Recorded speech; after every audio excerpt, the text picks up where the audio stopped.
Everyone, my name is Aga Blonska, as Oliver mentioned. I run my studio in Amsterdam. I have 10 years of experience in large-scale 3D printing with a beginning at Actual and Studio Lab in Netherlands. So I was happy enough to explore the 3D printing at a very early stage. Oh, I have to learn how to do that, sorry. So how to explore the 3D printing at the very early stage, and because of that, I was able to discover not only technical additive manufacturing and all of the pros and cons to that, but also tactile preferences and tactile appearance of the large-scale 3D printing, because all of a sudden it was possible to design surface that is not only visual surface, but also it's possible to create emotion in humans by touch and visual stimuli. My projects were exhibited at Milan Design Week, Dutch Design Week, and Dubai Design Week. Two of my projects were longlisted Design Awards, and also published in Interior Design, Design Wanted, and recently in L Decoration NL. So what is the challenge with everything that we face? I'm not going to give you the numbers, but we challenge the overproduction of everything. Facades, furnitures, and that's a big thing in the sustainability, because we don't need that. People discard things because they don't feel emotionally connected to them. So my question is not why people throw away things, but why they keep them. Where is the reason why they keep something that doesn't have necessarily market value, but has emotional value? Yes, so there is a research that by Kowalski and Yoon from that was published in the International Journal of Design in 2022. It's a University of Cornell, that actually proved that users tend to relate emotionally meaningful products longer and delay their disposal. So how we can create the emotionally connected products, and how the design can actually create a role into that. There is a big customization right now focus in the 3D printing especially. So I want to highlight as well that customization is not only important for the buildings and for the furnitures that will fit better in our spaces, but it's also very important because it creates ownership and care. And that might be very interesting turn to the sustainability. This brought me to neurodesign. It's a growing research in architecture and design. For example, universities like UCLA in London and the Research Institute in Sweden already brought the neurodesign and neuroarchitecture centers to start to understand how people perceive things, how the human perception actually can create the spaces, and how it's important to design itself. Creating emotionally resonant and perceptually attent environments is very important to create something that people will preserve. That's a CoWave that I created, and it's in action, so I will explain a little bit in a second. So for that, I use the EEG scanner that detects the emotions of the human over the 25 references. I translate this data to AI, and AI creates the panels that are created out of the emotional response. So your brain actually honestly reacts to the emotions and vote for the references. And it's ready to be 3D printed in the same software. So let's go with all of the steps. So EEG scanner detects the data, then we have an emotional response. I don't want to say a bit too much about this, but there is a blueprint in a translation from the emotional data to AI in this software. And then it's 3D model created, additive manufacturing, it's in action, and then we have a 3D printed acoustic panel or 3D printed bespoke panel that you can actually touch your positive emotion, which is after the testing with different people, with interior designers, architects, they always comment on that this is not what they mean, which is very funny, I find in this. But interior designers feel much more emotionally connected and feel why it's actually happening. So there is a and I also have this feeling when I use this software, there is a reason why this is appearing. This is not the random, it's really created out of the emotions. Materials that I use, so I want to really preserve the throwing away things. I want to preserve the discard of the objects, but I want to also use the very sustainable materials, which is obviously in the 3D printing by default. I work with the companies like 3D Makers in Netherlands, Additive Tectonics in Germany, and the panels that you can see on the exhibition here on Beam is printed by Caracol from Italy. So all of the panels can be returned, shredded, and reprinted, and this is very important for me to not only preserve the discard of the objects, but also actually print them from the recycled materials. So why it all matters? Why does it all matter?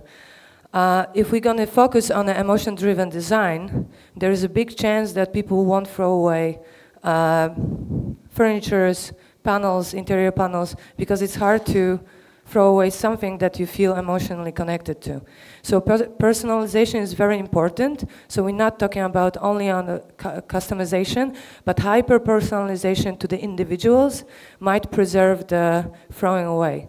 So this might be very interesting turn in the sustainability to not talking about only what people throw away and what you can do with the discarded materials, but actually what is happening when people keep what they like. Thank you very much. If you would like to talk more about additive manufacturing, AI, neurodesign, I'm here to speak. Thank you.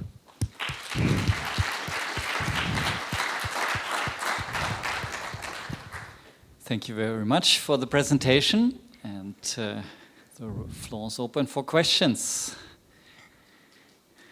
Philip, I walk by Max and then I come to you.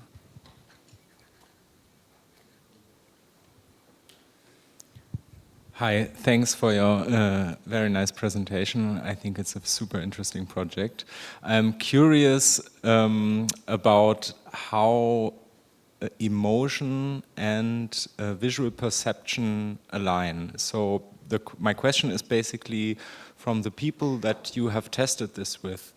Did the people actually visually like the design that was created from their emotions? Yes. And, oh, okay, cool. Yes, they do, and they understand where it's coming from, which is actually amazing because I did this as an experiment, that artistic experiment.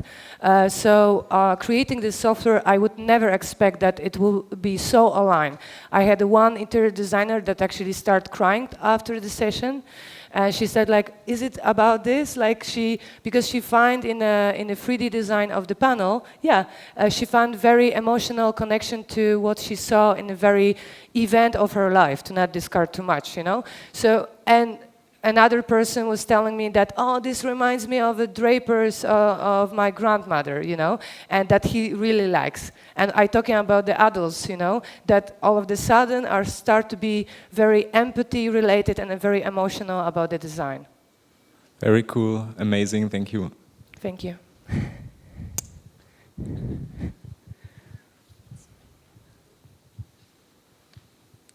Yeah, I was wondering because I mean, in the process you were showing, I mean, there must be quite a lot of possibilities to get quite different results. So what you tried probably, I mean, even the AI prompt can result in very different results, which are then, let's say, translated in this manufacturing process. And so, like it was shown, it seemed to be very, like, you know, going in one direction, but probably there are lots of possibilities of variation. I mean, that's one thing, and the other, I mean, the idea would be, of course, what would be extremely interesting if you could then create like certain emotions, you know, that people want to maybe, you know, memorize or pack into such a panel. Yeah, that's absolutely correct. So, yeah, sorry, yeah. Yeah, so like, let's say something you remember from somewhere, or and you want to create like a painting or something like that. You want to pack into this panel. Yes. So current software that is as it prepared, it's very like a bones of the real software that this can be. So I want to go further with understanding of the environments that people want to have. So it will be emotionally resonant environment. What is interesting that even for me, every day I have a different result. And the panels that are actually on Beam, they are very special because they are also under the music influence. But responding to you as a kind of art, you mentioned art, right? So it's actually prepared to be suitable also to that you're walking around the museum and you can detect your emotions towards certain paintings or sculptures. So that's a future of this for sure.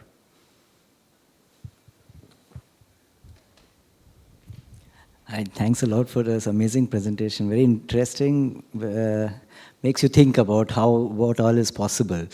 What I was wondering is in the part where the AI creates the prompts and then the 3D model is generated, how do you check if the model is 3D print compatible? Is that automated or? It's SDL, yeah. So it's I mean the thickness that it really is, because many a times you have the situation that human-made models are also not that compatible for 3D printing, and you really have to spend time sorting them out. Yeah.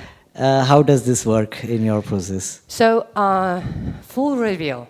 Currently, especially for the polymer, so extrusion 3D printing, I do correct them to have a better angles, right? So, but surprisingly, so there is no blockage in the software itself. It's possible to do that. It will check by itself the model, and it will create a 3D outcome that it's So it's correct for 3D printing. I have to admit that additive tectonics, so the more powder 3D printing, it was much more fun because I didn't have to change anything with that. It was purely correct for this type of printing. Thank you very much. Thank you.